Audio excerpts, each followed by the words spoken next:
बिहार में कल बैठकों का दौर रहेगा। इस वक्त की महत्वपूर्ण खबर आपको बता रहे हैं। जेडीयू विधायक दल की बैठक कल है। इस वक्त की बड़ी खबर, पटना बुलाए गए जेडीयू विधायक, सांसद और एमएलसी। इस वक्त की बड़ी जानकारी आपके लिए।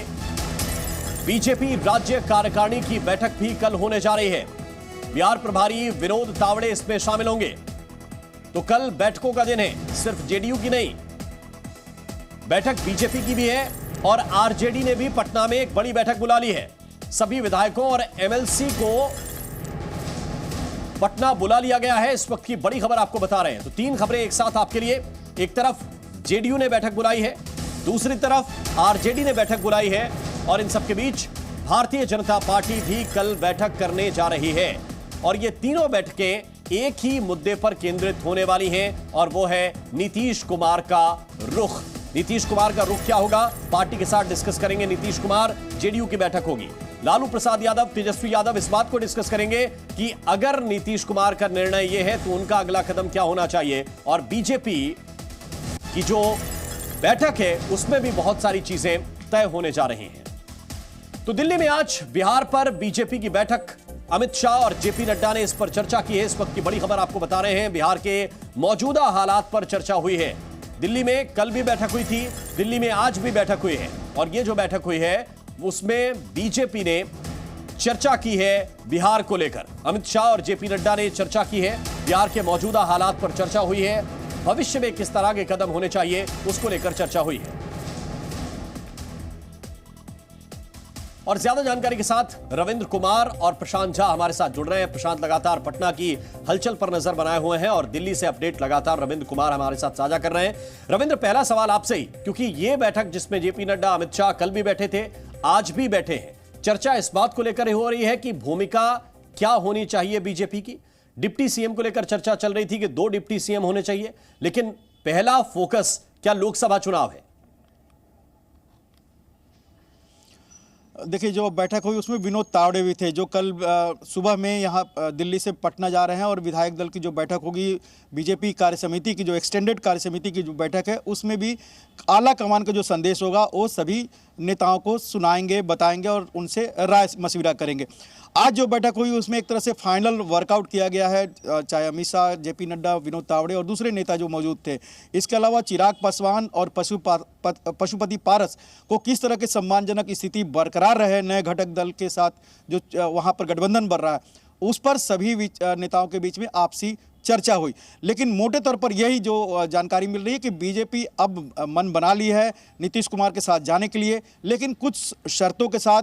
और शर्तें क्या होगी कि 2024 के लोकसभा चुनाव हो या 2025 के विधानसभा चुनाव हो, उनमें सीटों का तालमेल कैसे होगा, कितनी सीटों पर कौन चुनाव लड़ेगा, ये सब कुछ तय हो जाएगा पहले नीतीश कुमार के शपथ से। तो ऐसे में मान के चला जा सकता है कि जो यहाँ पर बैठक हो रही है उसके तार नीतीश कुमार या नीतीश कुमार के करीबियों से भी जुड़ा हुआ है, जो इसमें एक तरह से कहा जाए तो मीडिएटर की भूमिका निभा रहे हैं। चाहे वो नीतीश कुमार के करीबी मंत्री ही कौन हो, जो पिछले 2 दिन पहले 3 दिन से दिल्ली में ही थे और सभी बीजेपी के बड़े नेताओं से उनकी मुलाकात भी हुई। तो कहीं ना कहीं अब सब कुछ तय हो चुका है। महागठबंधन वहाँ टूटने वाला है और बीजेपी नीतीश कुमार के साथ सरकार बनाने जा रहे हैं। एक डिप्टी सीएम होगा ऐसा मान के चल रहे हैं, क्योंकि 2 डिप्टी सीएम पिछली बार था, उससे नीतीश कुमार का नाराजगी भी थी और सरकार चलाने में वो सहूलियत भी नहीं थी। ऐसे में शायद एक ही डिप्टी सीएम हो नीतीश कुमार के साथ। ठीक है, लेकिन इसके साथ साथ जिस फॉर्मूले को लेकर कल चर्चा होने वाली है प्रशांत, एक तरफ जेडीयू की बैठक, दूसरी तरफ आरजेडी की बैठक। ज्यादा महत्वपूर्ण इस वक्त आरजेडी की बैठक है, क्योंकि उनका एक तरह से सरकार से जो उनकी हिस्सेदारी है वो छूट रही है, उनका गठबंधन टूट रहा है। किस तरह लालू प्रसाद यादव और तेजस्वी यादव इस सिचुएशन को डील कर रहे हैं? देखिए राम मोहन, सबसे बड़ी बात हुई है कि आरजेडी ने 1 बजे दिन में ये बैठक बुलाई है और इस बैठक में जितने उनके एमएलए हैं, एमएलसी हैं और जो सांसद हैं और जो बड़े लीडर्स हैं, सबको इसमें बुलाया गया है। और इनका मकसद एक ही है। जो मंथन का जो पॉइंट है वो मैं आपको टू द पॉइंट बता दे रहा हूँ कि इसमें ये सोचा जा रहा है कि अगर नीतीश कुमार जाके इस्तीफा देते हैं और सरकार बनाने में थोड़ी भी देर करते हैं तो ऐसे में आरजेडी लीड लेने की कोशिश करेगा, ताकि सीधे जाकर के वो गवर्नर के पास आरजेडी की तरफ से यह प्रस्ताव जाएगा कि हम सबसे बड़े लार्जेस्ट पार्टी हैं और हमें मौका दिया जाना चाहिए। और जो ऐतिहासिक नेता हैं यानी ऐतिहासिक पुरुष हैं लालू यादव, उनके तरफ से इतिहास फिर से रचने की एक तैयारी यहाँ की जा रही है। दूसरी तरफ जो बीजेपी की बैठक है वो लगभग 4 बजे शाम में होगी, जिसमें स्टेट एग्जीक्यूटिव के तमाम पदाधिकारी होंगे, कुछ कार्यकर्ताओं और बड़े लीडर्स को भी इसमें बुलाया गया है। सुशील मोदी आज ही पटना आ गए हैं, नित्यानंद राय पहले से ही पटना में हैं और जो बड़े लीडर्स हैं उन सबको इस बैठक में शामिल होना है और विनोद तावड़े इस बैठक को लीड करेंगे। और इस बैठक में जो फैसला होगा उस फैसले के बाद नीतीश कुमार के घर पर बैठक होगी, जो शाम में 5:30 बजे के आसपास शुरू होगी, क्योंकि नीतीश कुमार कल बक्सर जा रहे हैं और बक्सर से करीब 1:30 बजे लौटेंगे। उसके बाद नीतीश कुमार की निगाह रहेगी कि बीजेपी के बैठक में फैसला हो जाए, वहां से उनके पास सूची आ जाए और उस सूची को लेकर के वो 28 तारीख को, जो अभी सोर्स से जानकारी मिल रही है कि 28 तारीख को 12 बजे दिन में महागठबंधन की तरफ से वो इस्तीफा देंगे और एनडीए की तरफ से सरकार बनाने का प्रस्ताव भी गवर्नर के सामने रखेंगे। ठीक है, ये काफी महत्वपूर्ण है, लेकिन एक चीज जो आपने बताया कि लालू प्रसाद यादव पुराने इतिहास को दोहराने के बारे में भी सोच रहे हैं। प्रशांत, जरा ये भी बताइए, क्या चर्चा इस बात को लेकर भी है या मंथन इस बात को लेकर भी आरजेडी कर रही है कि खुद से सरकार गिराने की तरफ बढ़ा जाए? क्योंकि मालूम तो है कि नीतीश कुमार जो करने जा रहे हैं या फिर उनको करने दिया जाएगा, ताकि जनता के सामने एक बार फिर से मैसेज स्पष्ट जाए। देखिए, आरजेडी का जो सोच है और लालू प्रसाद यादव जिस तरह के राजनीतिक नेता रहे हैं, उनका यह है कि वो शहीद बने बिहार में और पूरे बिहार में नीतीश कुमार के जो दल बदल के जो इनकी स्थिति है, जो पलटने जा रहे हैं नीतीश कुमार, उसको लेकर के पूरे बिहार में वो एक यात्रा निकालें और लोगों को बताएं कि नीतीश कुमार ने कैसे उनके साथ धोखाधड़ी की। ये धोखाधड़ी नीतीश कुमार ने उनके साथ दोबारा की है। इसलिए मैंने कहा कि जब नीतीश कुमार की तरफ से इस्तीफा देने के बाद एनडीए के साथ सरकार बनाने के कवायद शुरू होगी, उस बीच में आरजेडी की तरफ से एक कोशिश होगी कि वो जाके राजभवन में राज्यपाल से मिल करके अपना दावा पेश करे और ये कहे कि वो सबसे लार्जेस्ट पार्टी है और ऐसे में उसको पहले मौका देना चाहिए। और ये जब सामने जाएगा तो राज्यपाल के सामने संशय की स्थिति हो जाएगी कि आखिर वो कौन सा निर्णय लें, और ऐसे में इसी का फायदा लालू यादव उठाना चाहते हैं ताकि नीतीश कुमार को शपथ लेने में थोड़ी देर हो, थोड़ा विलंब हो। लेकिन जो सोर्स से जानकारी मिल रही है कि नीतीश कुमार की तैयारी पूरी है। वो चाहते हैं कि जब इस्तीफा देंगे उसके साथ एनडीए और हम के जितने उनके साथ विधायक हैं यहाँ पर, जिनकी संख्या लगभग 127 से 128 के करीब है, वो सबकी सूची वहाँ पर जाके देंगे और सारे विधायक के परेड कराने के लिए सारे विधायकों को साथ ले जा सकते हैं नीतीश कुमार, ताकि राज्यपाल के मन में अगर कोई संशय है तो उसको दूर किया जा सके और आरजेडी को मौका नहीं मिले। राम मोहन, मैं रविंद्र के पास चलता हूं। रविंद्र, इस सिचुएशन में बीजेपी की क्या सोच थी? क्योंकि अमित शाह खुद गए थे और खुद उन्होंने मंच से इस बात का ऐलान किया था कि दरवाजे नीतीश कुमार के लिए बंद हैं, वो या ऐसा ना सोचे कि फिर से एनडीए के अंदर एंट्री हो जाएगी। और उन्हीं ने सबसे पहले इस बात का संकेत भी दिया एक दूसरे वक्तव्य के जरिए कि नहीं, उनके लिए जगह बन सकती है। तो कैसा ये ट्विस्ट हुआ राजनीति में कि बीजेपी को लगा कि नहीं, एक बार फिर से मौका दिया जाना चाहिए?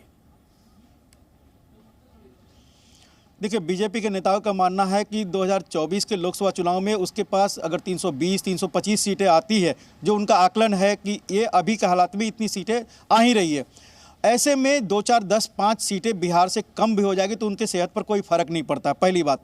दूसरी बात कि जेडीयू टूट जाए उससे भी बीजेपी को कोई फर्क नहीं पड़ता है। तीसरी बात, आरजेडी सरकार बना लेती है जेडीयू को तोड़ के, उससे भी उनको कोई फर्क नहीं पड़ता है। सबसे बड़ी बात है कि एक परसेप्शन और जो दिखाने की बात है कि जो INDI गठबंधन है ये बिखर रहा है, ये खत्म हो रहा है, ये दिखाने के लिए। और दूसरा, बीजेपी चाहती है कि नीतीश कुमार अगर आ जाते हैं तो जितना वहाँ वोट बैंक है, गैर यादव वोट बैंक, वो उनके पाले में आ जाएगा, उस गठबंधन के पाले में आ जाएगा। और नीतीश कुमार के साथ 2024-2025 के बाद एक अलग से डील किया जाएगा जिसमें बीजेपी का अपर हैंड होगा और जो अगले 10-20 साल तक बीजेपी बिहार में लीड कर सके। तो कहीं ना कहीं एक परसेप्शन, INDI गठबंधन खत्म करना और फ्यूचर की रणनीति के तहत बीजेपी थोड़ी झुक भी रही है और थोड़ा शर्तें भी दे रही है नीतीश कुमार के सामने। बिल्कुल, ये महत्वपूर्ण है कि शर्तें लगाई जाती रहीं दोस्ती के साथ, कीजिए मुझे कबूल मेरी हर कमी के साथ। प्रशांत झा, जरा ये भी बताइए कि कमियां दोनों तरफ हैं और कमियां दोनों लोग जानते भी हैं कि क्या क्या है। इस सिचुएशन में जातीय जनगणना करने वाला मुख्यमंत्री बीजेपी के खेमे में आ जाएगा, एक ये भी मैसेज जाएगा। कर्पूरी ठाकुर वाला मैसेज भी है, मैसेज परिवारवाद को लेकर भी नीतीश कुमार देने की कोशिश कर रहे थे, लेकिन इस मैसेज का जो इन्वर्टेड कॉमा में इस वक्त बिहार के अंदर लोग चर्चा कर रहे हैं, जिसको पलटू राम कहते हैं, इस मैसेज का क्या तोड़ नीतीश कुमार निकालेंगे या फिर बीजेपी जानती है कि इसका कोई फर्क नहीं पड़ने वाला, क्योंकि ये तो पहले से कहा जाता है। देखिए, सबसे बड़ी बात है राममोहन कि ये नीतीश कुमार ने जो अपने पूरे जो गणित बिठाया है इस बार आरजेडी से अलग होने का, महागठबंधन से अलग होने का, उसके पीछे उनका तर्क भी यही है कि जिस तरह से उन्होंने जातीय जनगणना आरजेडी के दबाव में कराई यहाँ पर, और उसके बाद जब उन्होंने देख लिया कि जनसंख्या के आधार पर यहाँ सबसे ज़्यादा ईबीसी वोट है और ईबीसी वोट को सामने रख करके और लवकुश वोट को सामने रख करके वो किसी से भी अपर हैंड हो करके वो बार्गेन कर सकते हैं। बीजेपी के सामने समस्या ये है कि 2019 में जब नीतीश कुमार इसके साथ थे, उस समय बीजेपी ने यहाँ पर 39 सीट पर कब्जा जमाया था और उसके संसद सदस्य बने थे। और ऐसे में आज की तारीख में अगर आरजेडी और लालू यादव और नीतीश कुमार एक साथ होते हैं तो निश्चित तौर पर बीजेपी को वो सफलता नहीं मिलेगी। बीजेपी चाहती है कि पूरे वोट को पोलराइज करें अपने पास, इसीलिए जैसे ही नीतीश कुमार की तरफ से उसको ऑफर आया, बीजेपी ने तत्काल इसको स्वीकार किया है और 2024 के इलेक्शन तो छोड़ दीजिए, 2025 तक बिहार में नीतीश कुमार को रखने की सीएम के पद पर रखने की ये पूरी तैयारी चल रही है। साथ में उनके साथ जो उप मुख्यमंत्री बनेंगे तो नीतीश कुमार के जो पुराने दोस्त हैं उनको लाने की तैयारी चल रही है, ताकि यह जो गठबंधन इस बार बनेगा एनडीए में, उस गठबंधन में कहीं कोई दरार ना आए और ये 2025 तक इसी तरह चलता रहे। राममोहन, बिल्कुल, ये काफी महत्वपूर्ण है जो आप बता रहे हैं, और ये इसके साथ साथ संकेत इस बात का भी कि इंडिया गठबंधन के संयोजन का काम जिन्होंने पहली बार संभाला था वो नेता एनडीए में आ रहे हैं, तो गठबंधन की स्थिति क्या है, शायद बीजेपी ये मैसेजिंग भी पूरे देश में देना चाहती है। बहुत बहुत शुक्रिया, बहुत बहुत धन्यवाद रविंद्र और प्रशांत, आप दोनों का हमारे साथ जुड़ने के लिए।